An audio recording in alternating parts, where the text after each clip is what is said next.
Okay, so you must think, sea turtle project, then why is he doing sharks?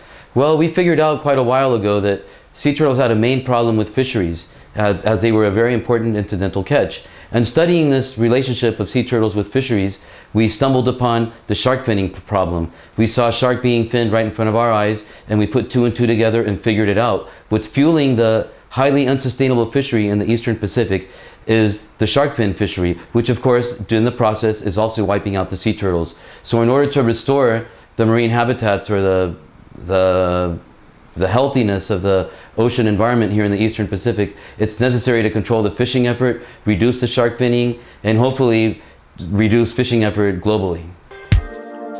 Shark fins are a valuable commodity in the Asian markets. They are used to produce the very expensive shark fin soup that is eaten in public by the rich. It is essentially a status symbol to be seen eating shark fin soup.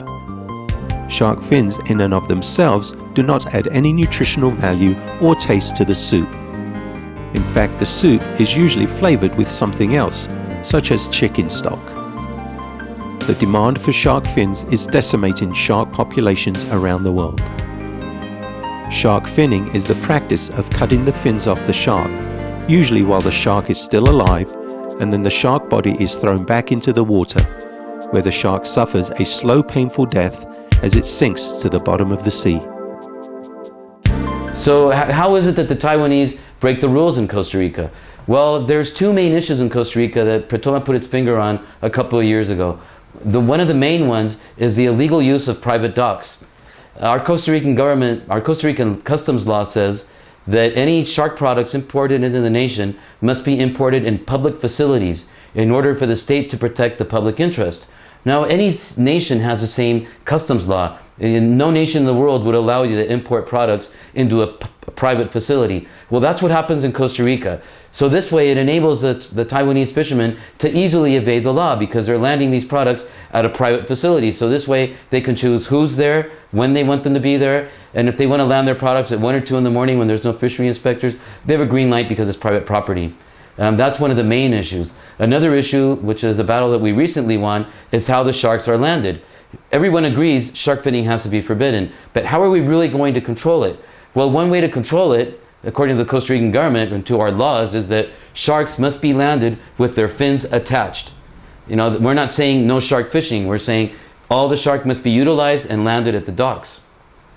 This law, if it would be respected, would be relatively efficient to stop the shark finning. However, in Costa Rica, what they have done is they've twisted the interpretation of the law so that the Taiwanese fishermen can land the fins tied on, which they say still means attached. What is the advantage of this? Well, that means you can fin the sharks. Just imagine a boat is out there finning sharks, and right before they come back to Punta Arenas to land their products, they just take the fins and tie them back on. It sounds absurd, and it opens many loopholes. You can throw away a bunch of sharks and tie on more fins to a shark body than a shark has. And then just consider who can control this. If a boat lands 100 tons of shark products, who's going to count the carcasses and cut off the fins and make sure each shark has 2 pectorals, 2 dorsals, 1 caudal fin? When you have, a landing of 80,000 tons, it's virtually impossible. This other regulation, fins attached, naturally, is a simple way to enforce the law, and it's very efficient. That's why the Taiwanese fishermen don't like it, and that's why the Costa Rican authorities have been bending over to comply with the consent of the Taiwanese fishermen. Fortunately, we filed 3 lawsuits at the Costa Rica General Attorney Office, and we just won our last case 2 weeks ago, and the General Attorney is ordering Incopesca to land fins attached naturally, because that's the spirit of the law, and that's the only way you can really stop shark finning.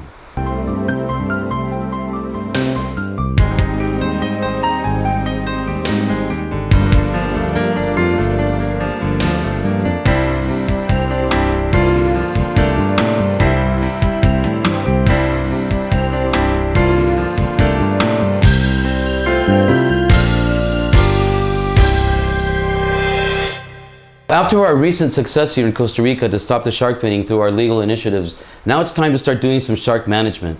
But then again, we run into the same kind of problems. There's no science. Where do the sharks go? What species of sharks are being landed? How do they migrate? How do they move from one of these oceanic islands to the mainland? Are they the same sharks? Are they different populations?